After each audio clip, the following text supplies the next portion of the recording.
A new kind of language is emerging from the heart of the tech world. In Silicon Valley, where code and algorithms are king, leaders are starting to sound more like theologians than engineers. They use words that are usually found in religious texts. They speak of creation, salvation, and even the end of the world. This is not a coincidence. When they talk about artificial intelligence, they are describing something so powerful that it challenges our place in the universe. This technology promises to change everything about human life. So, they reach for the most powerful words they know, the language of faith, to explain what is happening. This divine dialogue is all around us. We hear tech CEOs and top researchers describe AI with a sense of awe and reverence. They talk about creating new forms of intelligence, entities that will surpass our own abilities in every way. Some see this as a path to a golden age for humanity. They believe AI will solve our biggest problems like disease and poverty. Others, however, see a darker path. They warn of potential dangers and unforeseen consequences. This mix of hope and fear creates a powerful story, one that feels almost biblical in its scope and importance. It is a story about the future of humanity itself. Consider the words of Mark Zuckerberg, the founder of Meta. He has noticed this trend among his peers. He observes that when people in the tech industry talk about building the one true AI, it is almost as if they believe they are creating God. This simple observation reveals a deep truth about the ambition driving AI development. The goal is not just to build a better tool, it is to create something ultimate, a supreme intelligence. This quest has all the hallmarks of a religious mission, complete with devoted followers who believe they are working on something of cosmic significance for all of humanity. This framing of AI in religious terms matters. Language shapes how we think and feel about new technologies. When we hear about AI in the same breath as gods and saviors, it can make the technology seem inevitable and all-powerful. It elevates the creators of this technology to the status of prophets, guiding us toward a future they have envisioned. It also raises profound questions. If we are creating something that could be like a god, what does that mean for us? Are we prepared for the responsibility that comes with such a creation? This is the new gospel being written in Silicon Valley today. The leaders of the AI revolution have become modern-day prophets, each with their own vision of the future. Sam Altman, the CEO of OpenAI, speaks of a historic transition. He says we are moving from being the smartest beings on Earth to not being the smartest. This is a fundamental shift in the human story. His words carry a sense of both excitement and caution. He acknowledges the immense power being unleashed. This vision is not just about smarter computers, it is about a new chapter for our species, one where we must learn to coexist with intelligences far greater than our own. His message is a call to prepare for this new reality.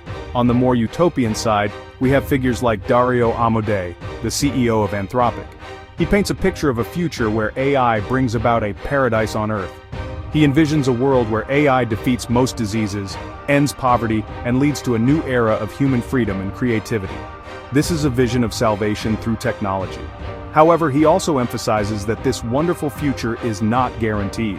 We must carefully manage the risks to achieve these benefits.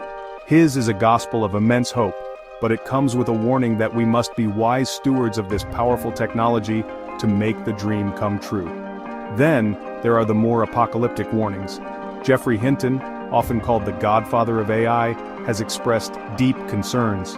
He worries that by creating machines that can think for themselves, we might undermine the very idea of human specialness. The concept of humans being made in the image of God could be challenged. He has even left his prominent position to speak more freely about the potential dangers. His prophecy is a somber one. It suggests that our greatest creation could also be the thing that diminishes our own significance in the cosmos, a true challenge to our most fundamental beliefs about ourselves. Finally, there is the vision of transhumanism, championed by thinkers like Ray Kurzweil. He predicts that by the year 2045, humans will merge with AI. We will become vastly more powerful and intelligent. This is a prophecy of transcendence where humanity evolves beyond its biological limits. Peter Thiel, another influential tech investor, notes that these powerful new technologies naturally have an apocalyptic dimension. He sees a clear connection to biblical traditions. These different gospels, of transition, utopia, warning, and transcendence, show that the people building our future have vastly different ideas about where we are all headed.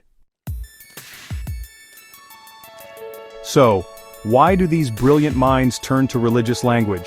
The answer may lie in the sheer scale of what they are building. Artificial intelligence is not just another invention like the car or the internet, it is a technology that has the potential to fundamentally alter what it means to be human. It touches upon the deepest questions we have always asked ourselves: where did we come from? What is our purpose? What is the nature of consciousness? These are the same questions that religions have sought to answer for thousands of years. It is only natural that the language of faith is used to grapple with them now. Furthermore, the complexity of AI systems can lead to what some call fantastical thinking. Dylan Baker, a researcher at the Distributed AI Research Institute, points this out. When faced with problems so complex that they are difficult to fully understand, it is easy to start thinking in grand, almost mystical terms. This is similar to why people might be drawn to cults or charismatic leaders who offer simple answers to big questions. The difference, he notes, is that the leaders of the tech world have billions of dollars. They have the resources to turn their fantastical ideas into a reality that will affect all of us, for better or for worse. This use of religious language also serves a strategic purpose. When you frame your work as a world-saving mission, it gives it a sense of urgency and importance. It can inspire employees, attract investors, and capture the public's imagination. As I have noted myself, the leaders of the major AI labs act like prophets with different versions of the gospel.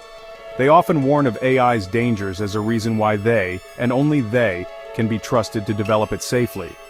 This creates a narrative where they are not just running a business, they are the responsible guardians of humanity's future, guiding us through a perilous but necessary journey. Ultimately, this grand narrative is about power and control. By defining the conversation in these epic terms, the tech industry positions itself at the center of human destiny.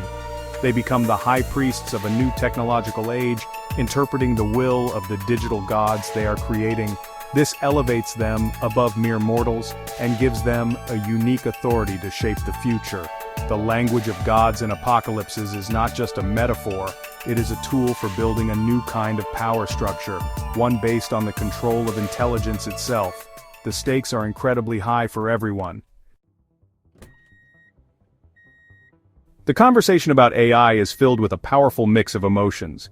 On one side, there is incredible excitement and optimism. Proponents see AI as the key to unlocking a future free from suffering and limitation. They envision a world where intelligent machines work alongside us to cure diseases, solve climate change, and create abundance for everyone. This is the utopian promise of AI. It is a vision of a world made better, a kind of technological salvation that will lift humanity to new heights. This hope fuels the rapid pace of innovation and the immense investment pouring into the field from all corners of the world. On the other side, there is deep-seated fear and anxiety. Critics and even some creators of AI worry about the risks. They warn of a future where AI systems become uncontrollable, leading to widespread job loss, social instability, or even human extinction.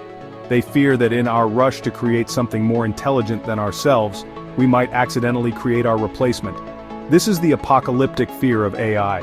It is the concern that our own creation could become our undoing. A story as old as the myth of Pandora's box or the golem, now retold with silicon and software. This fear calls for caution, regulation, and careful thought. This tension between hope and fear mirrors the duality found in many religious traditions. Religions often present a choice between salvation and damnation, a heaven to strive for and a hell to avoid. The AI narrative does the same. We are told we are at a crossroads. We can either steer this technology toward a bright and prosperous future, or let it drift toward a dark and dangerous one. This framing makes the choices we make today feel incredibly important. It suggests that the actions of a small group of people in our lifetime will determine the fate of all future generations, a truly heavy burden to bear. Why does this matter for society? It matters because the stories we tell about technology shape our future. If we only see AI through this grand religious lens, we risk losing control of the conversation. We might see the technology as an inevitable force of nature, rather than something we can and should shape according to our shared human values. It is crucial that we move beyond the prophecies of a few and have a broad, democratic discussion about the kind of future we want to build with AI. The future should not be decided by a small group of prophets. It must be a choice we all make together.